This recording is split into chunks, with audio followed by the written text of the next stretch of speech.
Here's a question nobody wants to ask, but everyone's thinking, is America falling? We just spent 20 episodes studying how empires rise and fall. We learned the warning signs: political fragmentation, economic decline, military overextension, loss of legitimacy, resistance to adaptation, internal division.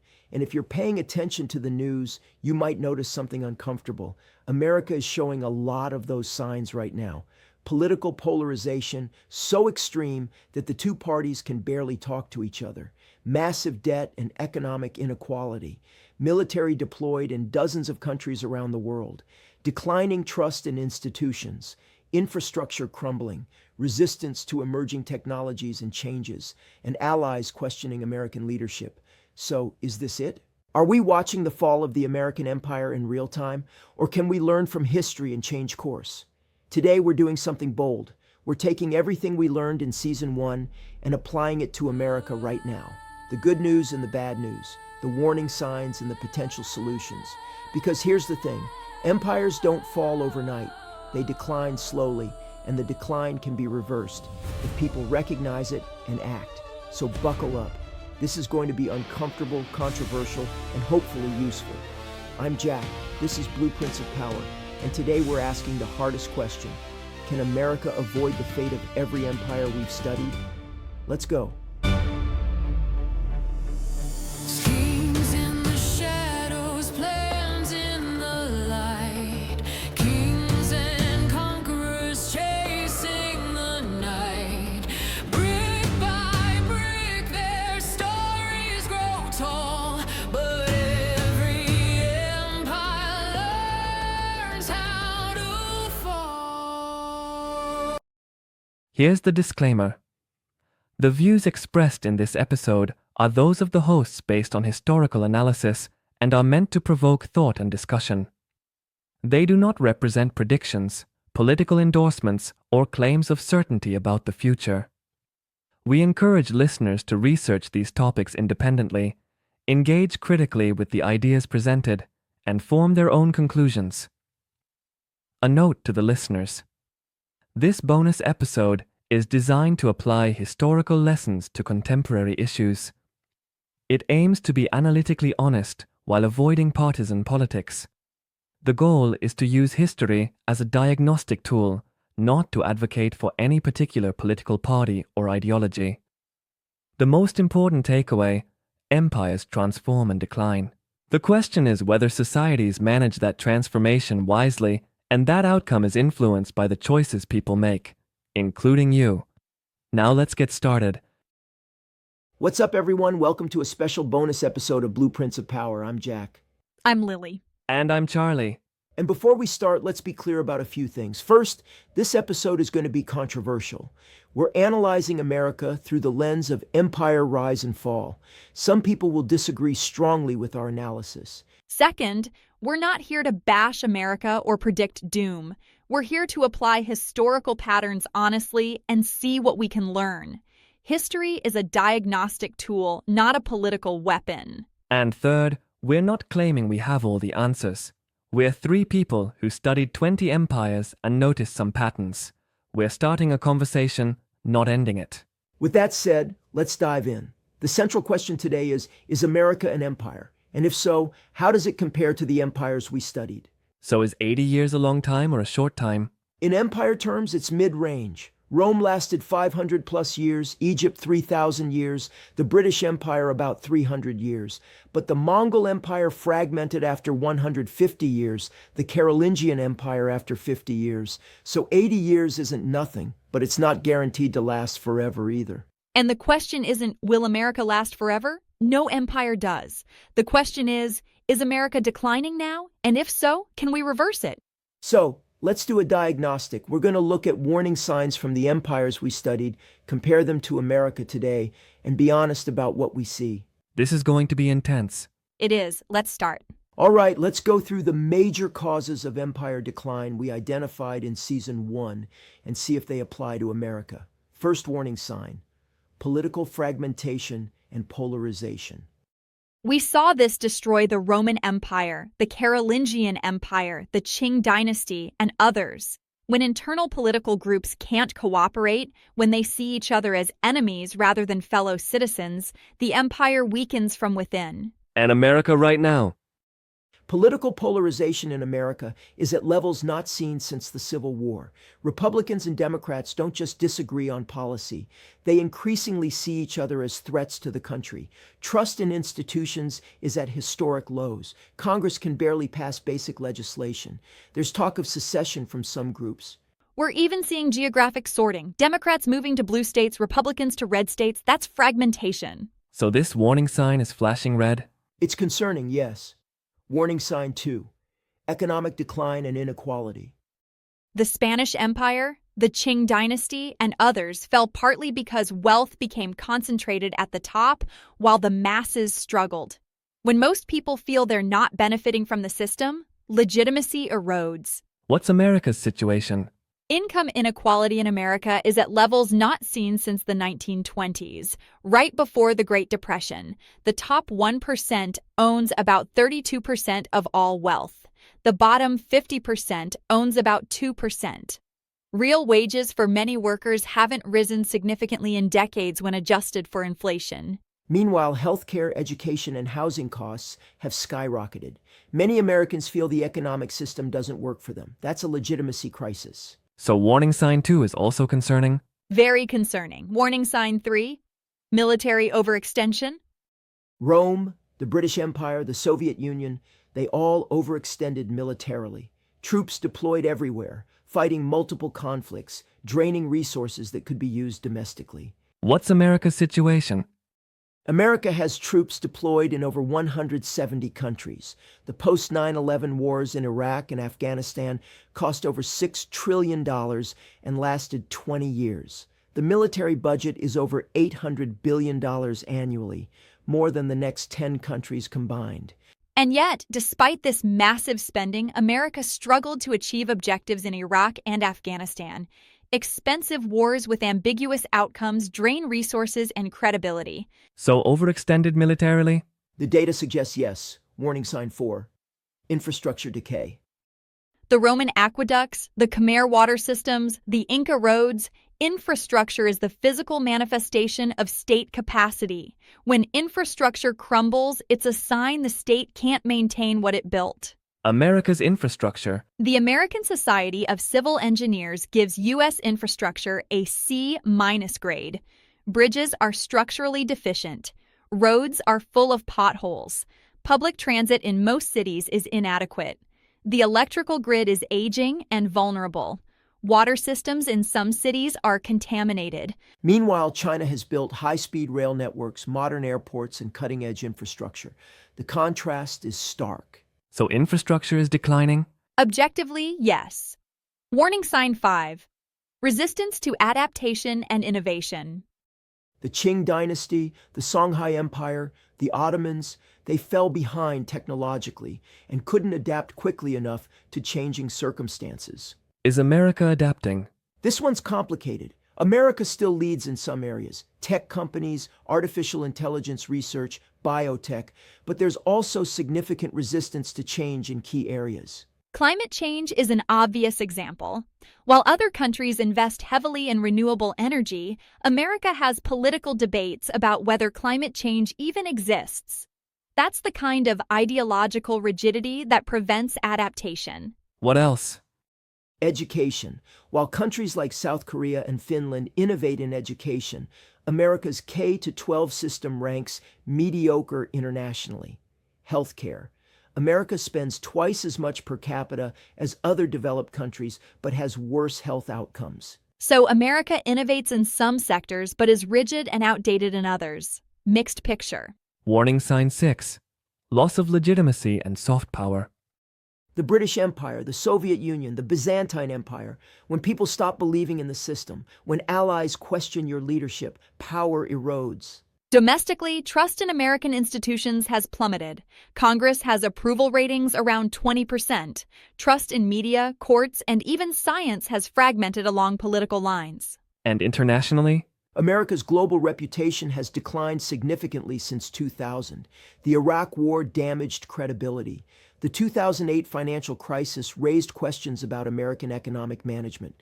The chaotic Afghanistan withdrawal in 2021 shook allies' confidence. Meanwhile, China presents itself as a stable alternative. America's soft power, its cultural and moral influence, isn't what it used to be. So legitimacy, both domestic and international, is weakening? That's what the data suggests. Warning sign 7, wealth extraction versus value creation.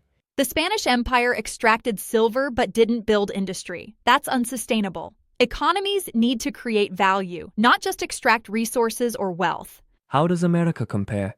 This is complex. America still creates enormous value: tech innovation, entertainment, higher education, pharmaceutical research. But there's also increasing financialization, making money from money rather than making things. Manufacturing has declined significantly. Many communities built around manufacturing have been hollowed out.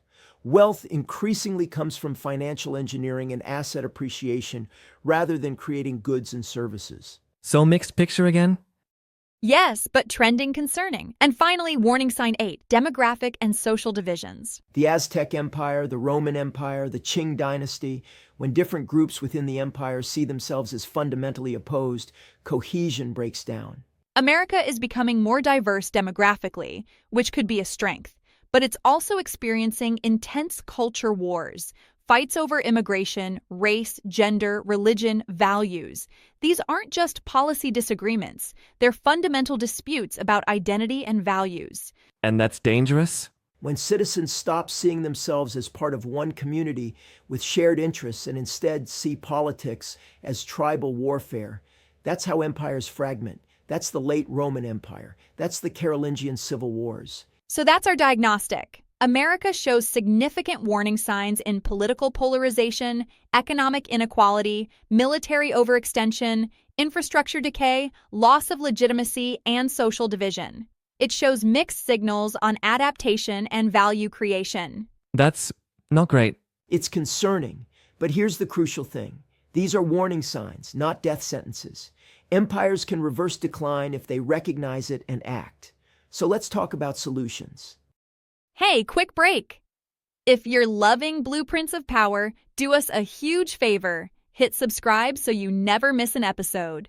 Follow us on social media and share this episode with someone who isn't afraid of big questions. Your support keeps this show going.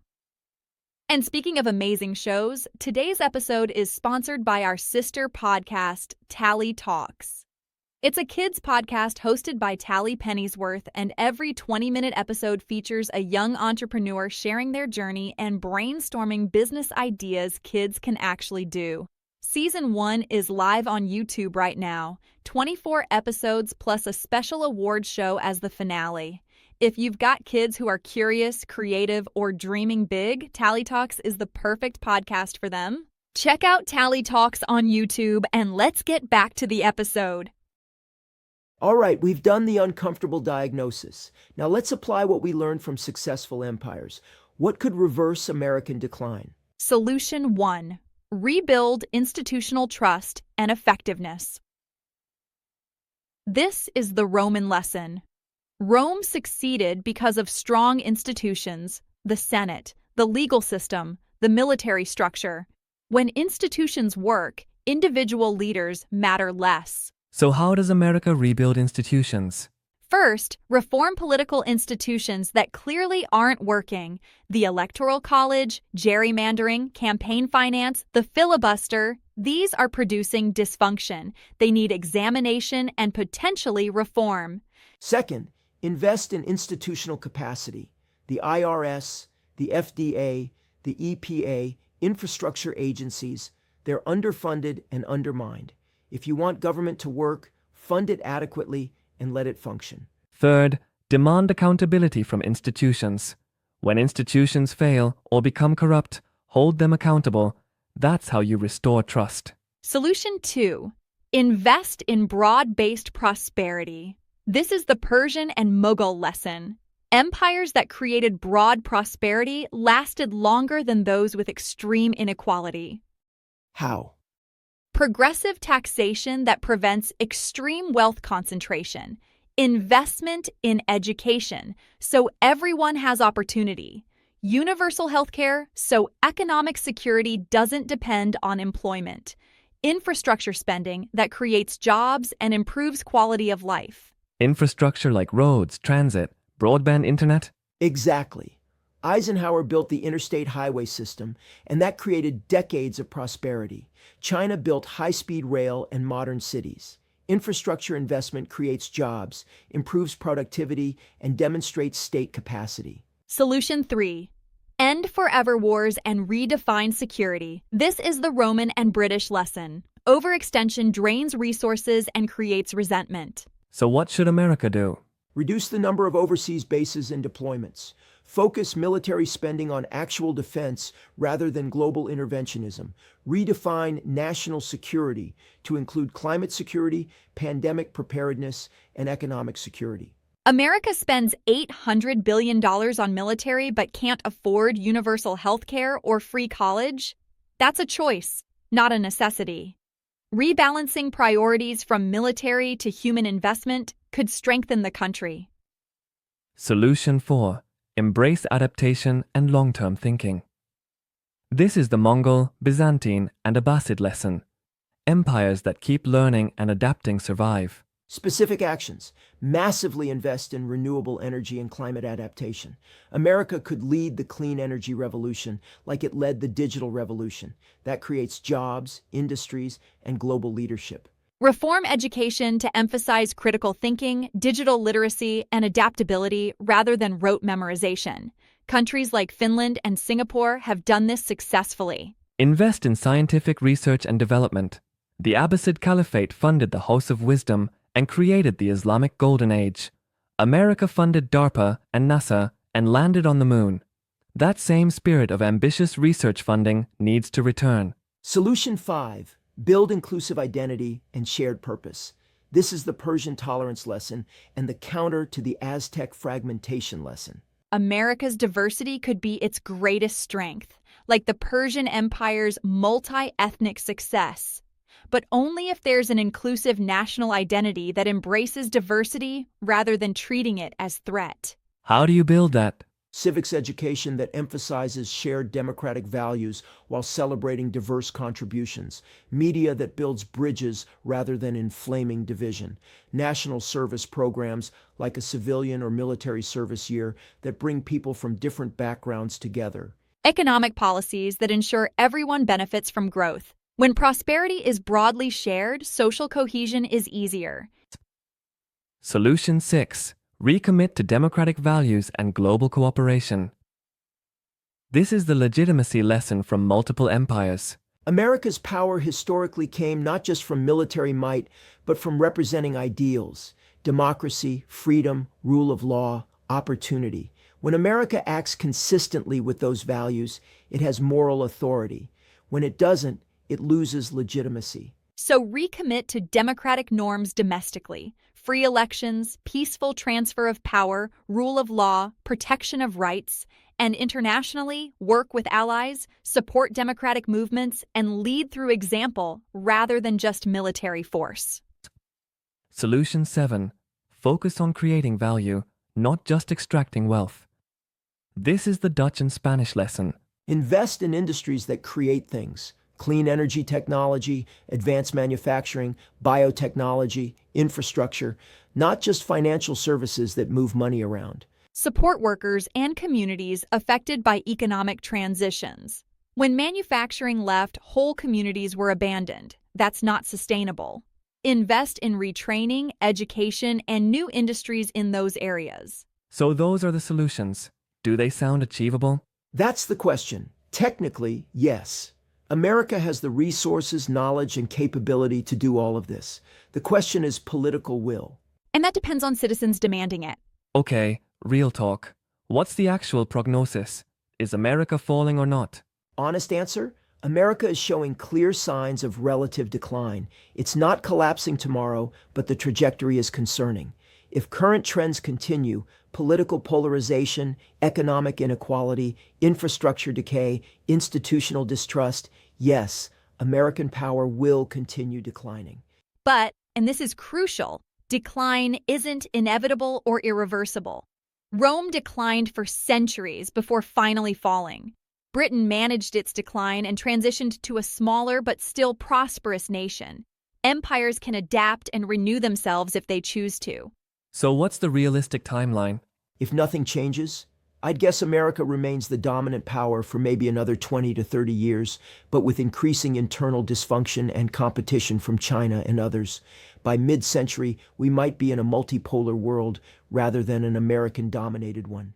But if America implements serious reforms, infrastructure investment, healthcare, education, political reform, climate action, it could extend its position considerably and improve quality of life for citizens, even if it's not the sole superpower.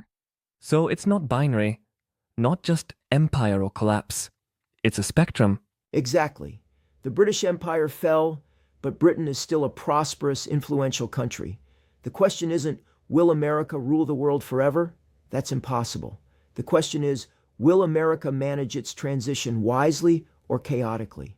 And here's what's wild. Unlike emperors and kings, American citizens actually have power to influence this.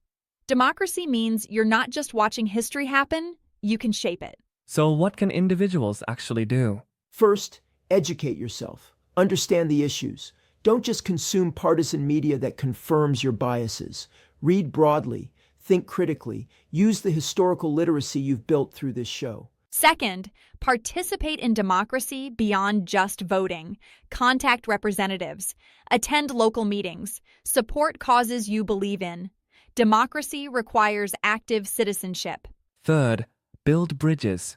Talk to people who disagree with you. Find common ground. Political polarization reverses one conversation at a time.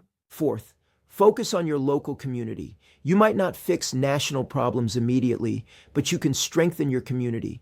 Volunteer, support local businesses, build relationships. Strong communities create resilient societies. Fifth, demand long-term thinking from leaders.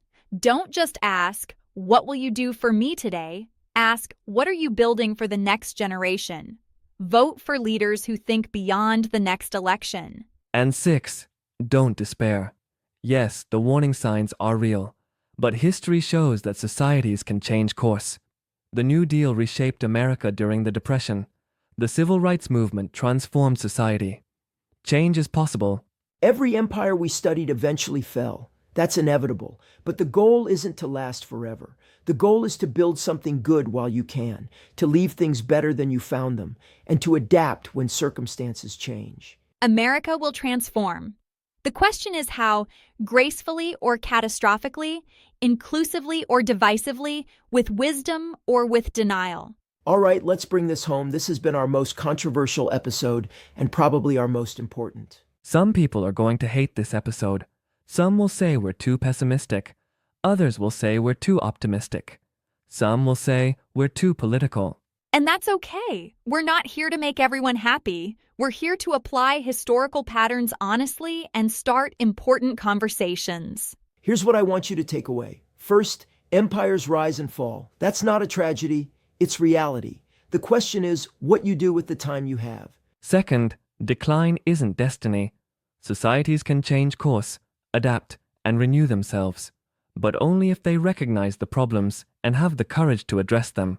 Third, history is a teacher, not a prophet. We can identify patterns and warning signs, but the future isn't written. Your choices matter. And fourth, cynicism and despair are luxuries we can't afford. Yes, the challenges are real, but giving up guarantees failure. Engagement creates possibility. So what do? We learn, we adapt, we build, we participate, we demand better. We work for the future we want rather than accepting the one we fear. And we remember that every generation faces this choice: contribute to decline or fight for renewal. Our generation faces it now. So that's our bonus episode. Uncomfortable, controversial, and hopefully thought-provoking. If you made it this far, thank you for having the courage to engage with difficult questions. Share this episode with people who can handle nuanced conversations. We need more of those. And let us know what you think. Do you agree with our analysis? Disagree? What did we miss? What did we get right? We want to hear from you. Because ultimately, this isn't about us predicting the future. It's about us, all of us, shaping it together. All right, that's it for this bonus episode of Blueprints of Power. I'm Lily. I'm Charlie. And I'm Jack. And remember, the future isn't written. You're writing it right now. Peace out.